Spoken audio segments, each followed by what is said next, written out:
Guys welcome back to the channel. ಮೊದಲನೇದಾಗಿ ನಮ್ಮ ಸ್ಯಾಮಿ ಝೈನ್ ಅವರ ಆಂಗ್ರಿ ರಿಯಾಕ್ಷನ್ ಹೊರಗಡೆ ಬಂದಿದೆ. ಚಾಂಪಿಯನ್ಶಿಪ್ ನ ಸೋತ ಆದ್ಮೇಲೆ ನಮ್ಮ ಸ್ಯಾಮಿ ಝೈನ್ ಅವರಂತೂ ಸಿಎಂ ಪಂಕ್ ಅವರ ಮೇಲೆ ಸಿಕ್ಕಾಪಟ್ಟೆ ಕೋಪ ಮಾಡ್ಕೊಂಡಿದ್ದಾರೆ. ಅವರ ಒಂದು ವಿಡಿಯೋನ ಡಬ್ಲ್ಯೂ ಅವರು ರಿಲೀಸ್ ಮಾಡಿದ್ದಾರೆ. ಅದರಲ್ಲಿ ನಮ್ಮ ಸ್ಯಾಮಿ ಝೈನ್ ಅವರು ಹೇಳ್ತಾ ಇದ್ದಾರೆ, ಇಲ್ಲಿಗೆ ಬನ್ನಿ ನಾನು ಹೇಳೋದನ್ನ ಸ್ವಲ್ಪ ಕೇಳಿಸ್ಕೊಳ್ಳಿ.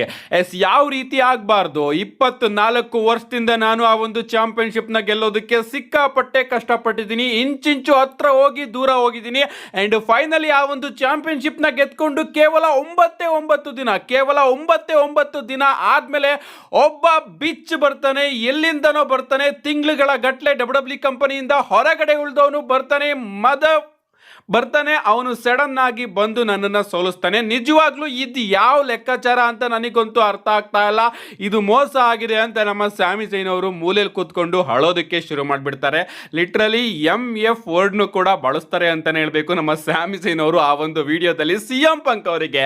ಸೊ ಐ ಥಿಂಕ್ ಮತ್ತೊಮ್ಮೆ ನಮ್ಮ ಸಿಎಂ ಪಂಕ್ ಆಗಿ ಸ್ಯಾಮಿ ಝೈನ್ ಅವರ ಫೇಸ್ ಆಫ್ ಸ್ಮ್ಯಾಕ್ ಡೌನ್ ಅಲ್ಲಿ ಬರುತ್ತೆ ಅಂತ ನನಗೆ ಅನಿಸ್ತಾ ಇದೆ. ಇಷ್ಟು ಈಸಿಯಾಗಿ ನಮ್ಮ ಸ್ಯಾಮಿ ಝೈನ್ ಅವರು ಅವರ ರೀಮ್ಯಾಚ್ ನ ಬಿಟ್ಕೊಳ್ಳೋದಿಲ್ಲ, ಮತ್ತೊಮ್ಮೆ ಹೋಗಿ ಮ್ಯಾಚ್ ನ ಕೇಳ್ತಾರೆ. ಅಂಡ್ ಸಿಎಂ ಪಂಕ್ ಆಗಿ ಸ್ಯಾಮಿ ಝೈನ್ ಅವರ ನಡುವೆ ರಿಮ್ಯಾಚ್ ಕೂಡ ನಮಗೆ ನೋಡೋದಕ್ಕೆ ಸಿಗಬಹುದು. ಅದರಲ್ಲಿ ಸಿಎಂ ಪಂಕ್ ಅವರು ಮತ್ತೊಮ್ಮೆ ಸ್ಯಾಮಿ ಝೈನ್ ಅವರನ್ನ ಸೋಲಿಸ್ತಾರೆ ಅಂತ ಅನ್ಕೋತೀನಿ. ಏನೇ ಆಗ್ಲಿ ನಮ್ಮ ಸ್ಯಾಮಿ ಝೈನ್ ಅವರಂತೂ ಸಿಕ್ಕಾಪಟ್ಟೆ ಕೋಪದಲ್ಲಿ ಇದ್ದಾರೆ. ಅಂಡ್ ಅಷ್ಟೇ ದುಃಖದಲ್ಲೂ ಕೂಡ ನಮ್ಮ ಸ್ಯಾಮಿ ಝೈನ್ ಅವರು ಅಳ್ತಾ ಇದ್ದಾರೆ. ನಿಜವಾಗ್ಲೂ ಅವ್ರು ಅಳೋದನ್ನ ನೋಡಿ ಸಿಕ್ಕಾಪಟ್ಟೆ ಬೇಜಾರಾಯ್ತು. ಅದನ್ನ ಬಿಟ್ರೆ ನಮ್ಮ ಸಿಎಂ ಪಂಕ್ ಅವ್ರನ್ನ ಡಬ್ಲ್ಯೂ ಅವರು ಅಫಿಷಿಯಲ್ ಆಗಿ ನೆಕ್ಸ್ಟ್ ಸ್ಮ್ಯಾಕ್ ಡೌನ್ ಗೆ ಬುಕ್ ಮಾಡಿದ್ದಾರೆ. ಸ್ಮ್ಯಾಕ್ ಡೌನ್ ಗೆ ನಮ್ಮ ಸಿಎಂ ಪಂಕ್ ಅವರು ಬರ್ತಾ ಇದ್ದಾರೆ. ಅಫ್ಕೋರ್ಸ್ ಬರಲೇಬೇಕು, ಯಾಕಂದ್ರೆ ಅವರು ಈಗ ಅನ್ಡಿಸ್ಪ್ಯೂಟೆಡ್ ಡಬ್ಲ್ಯೂ ಚಾಂಪಿಯನ್ಶಿಪ್ ನ ಗೆದ್ದಿರೋ ಕಾರಣ ಕಂಪ್ಲೀಟ್ ಆಗಿ ನಮ್ಮ ಸಿಎಂ ಪಂಕ್ ಅವರು ಸ್ಮ್ಯಾಕ್ ಡೌನ್ ರಾಸ್ಟರ್ ನ ಭಾಗ ಆಗಿದ್ದಾರೆ. ಅಂಡ್ ಅಷ್ಟೇ ಅಲ್ಲ ಗಾಯ್ಸ್, ಇನ್ನ ಒಂದು ಅಪ್ಡೇಟ್ ಏನಪ್ಪಾ ಅಂದ್ರೆ ಸೂಪರ್ ಸ್ಟಾರ್ ಶೇಕಪ್ ನಮಗೆ ನೋಡೋದಿಕ್ಕೆ ಸಿಗುತ್ತಂತೆ.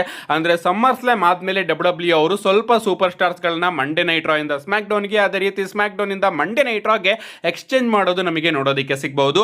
ಈ ರೀತಿ ಡಬ್ಲ್ಯೂ ಅವರು ಸ್ವಲ್ಪ ಸೂಪರ್ ಸ್ಟಾರ್ ಶೇಕಪ್ ನು ಕೂಡ ಪ್ಲಾನ್ ಮಾಡ್ತಾ ಇದ್ದಾರೆ. ಅಫ್ಕೋರ್ಸ್ ಡ್ರಾಫ್ಟ್ ನೆಲ್ಲರ್ನು ಕೂಡ ನಾವು ಎಕ್ಸ್ಪೆಕ್ಟ್ ಮಾಡ್ತಾ ಇದ್ವಿ, ಬಟ್ ಡ್ರಾಫ್ಟ್ ನೋಡೋದಿಕ್ಕೆ ಸಿಗ್ಲಿಲ್ಲ. ನೋಡೋಣ ಸೂಪರ್ ಸ್ಟಾರ್ ಶೇಕಪ್ ಅಲ್ಲಿ ಏನೇನು ಆಗುತ್ತೆ ಅಂತ. ನೆಕ್ಸ್ಟ್ ಅಪ್ಡೇಟ್ ಕಡೆ ಬರೋದಾದ್ರೆ ಇದ್ದಿರ್ತಕ್ಕಂಥದ್ದು ಜೇಕೋಬ್ ಫಾಟು ಹಾಗೆ ರಾಯ್ಸ್ ಕೀಸ್ ಅವರ ಮ್ಯಾಚ್ ಬಗ್ಗೆ. ಡಬ್ಲ್ಯೂ ಅವರು ಸಮ್ಮರ್ ಸ್ಲಾಮಿಗೆ ಜೇಕೋಬ್ ಫಾಟು ಹಾಗೆ ರಾಯ್ಸ್ ಕೀಸ್ ಅವರ ಒಂದು ಸಿಂಗಲ್ಸ್ ಮ್ಯಾಚ್ ನ ಪಿಚ್ ಮಾಡಿದ್ರಂತೆ. ಗೊತ್ತಿಲ್ಲ ಇದಿನ್ನೂ ಕೂಡ ಪ್ಲಾನ್ ಅಲ್ಲಿ ಇದೆಯೋ ಅಲ್ವಾ ಅಂತ.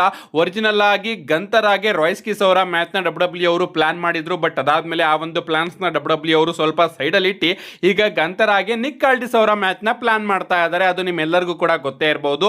ಅಂಡ್ ಅದರ ನಿಟ್ಟಿನಲ್ಲೇ ಈಗ ಡಬ್ಲ್ಯೂ ಅವರು ಜೇಕೋಬ್ ಫಾಟು ಹಾಗೆ ರಾಯ್ಸ್ ಕೀಸ್ ಅವರ ಮ್ಯಾಚ್ ನ ಕೂಡ ಪಿಚ್ ಮಾಡಿದ್ರಂತೆ.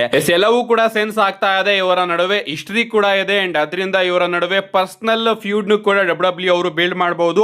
ಅಷ್ಟೇ ಅಲ್ಲ, ಈಗ ನಮ್ಮ ಸೋಲೋ ಸಿಕ್ಕವ್ ಅವರು ಬ್ಲಡ್ ಲೈನ್ ನ ಎದುರಾಕೋತಾ ಇದ್ದಾರೆ. ಅಂಡ್ ಇನ್ನೊಂದ್ ಕಡೆ ನಮ್ಮ ಸೋಲೋ ಸಿಕ್ಕವ್ ಅವರು ರಾಯ್ಸ್ ಕೀಸ್ ನ ಹೋಗಿ ಕೇಳ್ತಾ ಇದ್ದಾರೆ ನನ್ನ ಜೊತೆ ಜಾಯ್ನ್ ಆಗು ಅಂತ. ಅಂಡ್ ಅದೇ ನಿಟ್ಟಿನಲ್ಲಿ ನಮ್ಮ ಜೇಕೋಬ್ ಫಾಟು ಹಾಗೆ ಸೋಲೋ ಸಿಕ್ಕವ್ ಅವರ ಸ್ಟೋರಿ ಲೈನ್ ಕೂಡ ನೋಡೋದಕ್ಕೆ ಸಿಗ್ತಾ ಇದೆ. ಅಂಡ್ ಹಂಗೆ ರಾಯ್ಸ್ ಕೀಸ್ ಅವರು ಸೋಲೋ ಸಿಕ್ಕವ್ ಅವ್ರನ್ನ ಜಾಯ್ನ್ ಆಗಿ ಈ ಕಡೆ ರಾಯ್ಸ್ ಕೀಸ್ ಹಾಗೆ ಜೇಕೋಬ್ ಫಾಟು ಅವರ ಮ್ಯಾಚ್ ನ ಡಬ್ಲ್ಯೂ ಅವರು ಸಮ್ಮರ್ ಸ್ಲಾಮಿಗೆ ಪ್ಲಾನ್ ಮಾಡಬಹುದು. ನಿಜವಾಗ್ಲೂ ಈ ಒಂದು ಮ್ಯಾಚ್ ಆದ್ರೆ ನನಗೆ ಇಂಟ್ರೆಸ್ಟ್ ಅಂತೂ ಬರುತ್ತೆ, ಯಾಕಂದ್ರೆ ಇಬ್ರು ಕೂಡ ಅದೇ ರೀತಿ ಘಟಾನುಘಟಿಗಳ ರೀತಿ ಇದ್ದಾರೆ. ನೋಡ್ಬೇಕು ಈ ರೀತಿ ಬ್ಲಡ್ ಲೈನ್ ಸ್ಟೋರಿ ಲೈನ್ ನ ಡಬ್ಲ್ಯೂ ಅವರು ಒಂದ್ ರೀತಿ ಯಾವ ತರ ತಗೊಂಡು ಹೋಗ್ತಾರೆ ಅಂತ. ಯಾಕಂದ್ರೆ ಒಂದ್ ಕಡೆ ನಮ್ಮ ರೋಮನ್ ರೈನ್ಸ್ ಅವರು ಒಂದು ಸ್ಟೋರಿಲಿ ಇದ್ರೆ, ಈ ಕಡೆ ಬ್ಲಡ್ ಲೈನ್ ಇನ್ನೊಂದು ಸ್ಟೋರಿ ಲೈನ್ ಅಲ್ಲಿ ಇದ್ದಾರೆ. ಎಲ್ಲರೂ ಕೂಡ ಸೋಲೋ ಸಿಕೋವಾ ಹಾಗೆ ಎಲೆನೈಟ್ ಅವರ ಮೇಲ್ಗಡೆನೆ ಇದ್ದಾರೆ. ಅಂಡ್ ಎಲೆನೈಟ್ ಅವರು ಇನ್ನೂ ಕೂಡ ಬ್ಲಡ್ ಲೈನ್ ಸ್ಟೋರಿ ಲೈನ್ ನಲ್ಲೇ ಇನ್ವಾಲ್ವ್ ಆಗಿದ್ದಾರೆ. ನೋಡ್ಬೇಕು ಇದನ್ನೆಲ್ಲದನ್ನು ಕೂಡ ಡಬ್ಲ್ಯೂ ಅವರು ಸರ್ವೈವರ್ ಸೀರೀಸ್ ವಾರ್ ಗೇಮ್ ಅಷ್ಟೊತ್ತಿಗೆ ಯಾವ ರೀತಿ ತಗೊಂಡು ಬರ್ತಾರೆ ಅಂತ.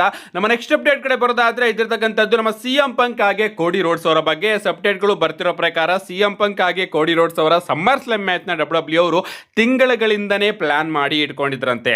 ಒರಿಜಿನಲ್ ಆಗಿ ಈ ಒಂದು ಮ್ಯಾಚ್ ನ ರಸಲ್ ಮೇನಿಯಾ 43 ಗೆ ಡಬ್ಲ್ಯೂ ಅವರು ಪ್ಲಾನ್ ಮಾಡಿದ್ರಂತೆ. ಈ ರೀತಿ ಅಪ್ಡೇಟ್ ಗಳು ಬರ್ತಾ ಇದೆ. ಬಟ್ ಡಬ್ಲ್ಯೂ ಅವರು ಇಲ್ಲ, ರಸಲ್ ಮೇನಿಯಾ 43 ಗೆ ಮಾಡೋದು ಬೇಡ, ಈ ಬಾರಿಯ ಸಮ್ಮರ್ ಸ್ಲಾಮಿಗೆ ಮಾಡೋಣ. ಯಾಕಂದ್ರೆ ಈ ಬಾರಿಯ ಸಮ್ಮರ್ ಸ್ಲಾಮ್ ನ ಡಬ್ಲ್ಯೂ ಅವರು ರಸಲ್ ಮೇನಿಯಾಗಿಂತನೂ ಕೂಡ ದೊಡ್ಡದಾಗಿ ಬುಕ್ ಮಾಡಬೇಕು ಅಂತ ಎಲ್ಲಾ ಬಿಗ್ ಮ್ಯಾಚಸ್ ಗಳನ್ನು ಕೂಡ ಸಮ್ಮರ್ ಸ್ಲಾಮಿಗೆ ಬುಕ್ ಮಾಡ್ತಿರೋ ಕಾರಣ ಆ ಒಂದು ಮ್ಯಾಚ್ ನ ರಸಲ್ ಮೇನಿಯಾಗೆ ಇಡೋದು ಬೇಡ, ಸಮ್ಮರ್ ಸ್ಲಾಮ್ ಅಲ್ಲೇ ಮಾಡೋಣ ಅಂತ ಡಬ್ಲ್ಯೂ ಅವರು ಸಿಎಂ ಪಂಕ್ ಹಾಗೆ ಕೋಡಿ ರೋಡ್ಸ್ ಅವರ ಮ್ಯಾಚ್ ನ ಸಮ್ಮರ್ ಸ್ಲಾಮಿಗೆ ಪ್ಲಾನ್ ಮಾಡ್ತಾ ಇದಾರಂತೆ. ಏನೇ ಆಗ್ಲಿ ತಿಂಗಳುಗಳಿಂದನೇ ಇವರ ನಡುವೆ ಮ್ಯಾಚ್ ಪ್ಲಾನ್ ಆಗಿತ್ತು. ಅಂಡ್ ಅದರಿಂದನೇ ಸ್ಯಾಮಿ ಝೈನ್ ಅವರು ಸೋಲೋದು ಕೂಡ ಆಲ್ಮೋಸ್ಟ್ ಕನ್ಫರ್ಮ್ ಆಗಿತ್ತು. ನಮ್ಮ ನೆಕ್ಸ್ಟ್ ಅಂಡ್ ಫೈನಲ್ ಅಪ್ಡೇಟ್ ಕಡೆ ಬರೋದಾದ್ರೆ ಇದಿರ್ತಕ್ಕಂಥದ್ದು ನೆಕ್ಸ್ಟ್ ಮಂಡೇ ನೈಟ್ ರಾ ಬಗ್ಗೆ. Yes next Monday night Raw ಮತ್ತೊಮ್ಮೆ ಬಿಗ್ಗೆಸ್ಟ್ ರಾ ಆಗ್ತಾ ಇದೆ. ಯಾಕಂದ್ರೆ ಆ ಒಂದು ಮಂಡೇ ನೈಟ್ ರೋ ಅಲ್ಲಿ ಬ್ರಾಕ್ ಲೆಸ್ನರ್ ಆಗಿ ರೋಮನ್ ರೈನ್ಸ್ ಅವ್ರನ್ನ WWE ಅವರು ಅಫಿಷಿಯಲ್ ಆಗಿ ಅನೌನ್ಸ್ ಮಾಡಿದ್ದಾರೆ. ಎಸ್ ಒಬಾಫೆಮಿ ಅವರು ನಮ್ಮ ಬ್ರಾಕ್ ಲೆಸ್ನರ್ ಅವರಿಗೆ ವಾರ್ನಿಂಗ್ ನ ಕೊಟ್ಟಿದ್ದಾರೆ. ನೋಡಬೇಕು ಬ್ರಾಕ್ ಲೆಸ್ನರ್ ಅವರು ಬಂದು ಒಬಾಫೆಮಿ ಅವರಿಗೆ ಏನ್ ಹೇಳ್ತಾರೆ ಅಂತ. ಇನ್ನ ನಮ್ಮ ರೋಮನ್ ರೈನ್ಸ್ ಅವರ ಬಗ್ಗೆನೂ ಕೂಡ ಸೆತ್ ರೋಲೆನ್ಸ್ ಅವರು ಸಿಕ್ಕಾಪಟ್ಟೆ ಮಾತುಗಳನ್ನ ಆಡಿದ್ದಾರೆ. ಅಂಡ್ ಅದೆಲ್ಲದಕ್ಕೂ ಕೂಡ ರೋಮನ್ ರೈನ್ಸ್ ಅವರು ಕೂಡ ಆನ್ಸರ್ ನ ಆಫ್ ಕೋರ್ಸ್ ಕೊಡ್ತಾರೆ. ಅದನ್ನ ನೋಡಬೇಕು ಅಂದ್ರೆ ಮಂಡೇ ನೈಟ್ ರೋನ ನಾವು ನೋಡ್ಲೇಬೇಕು. ಮಂಡೇ ನೈಟ್ ರೋ ಸಿಕ್ಕಾಪಟ್ಟೆ ಇಂಟ್ರೆಸ್ಟಿಂಗ್ ಆಗಿ ಕಾಣಿಸ್ತಾ ಇದೆ ಸಮ್ಮರ್ ಸ್ಲಾಮ್ ತನಕ. ಅಂಡ್ ಇಷ್ಟು ಇವತ್ತಿನ ವಿಡಿಯೋ ಲೈಕ್ ಮಾಡಿ ಚಾನಲ್ ನ ಸಬ್ಸ್ಕ್ರೈಬ್ ಮಾಡ್ಕೊಳ್ಳಿ ಅಂತ ಹೇಳ್ತಾ see you guys in my next video.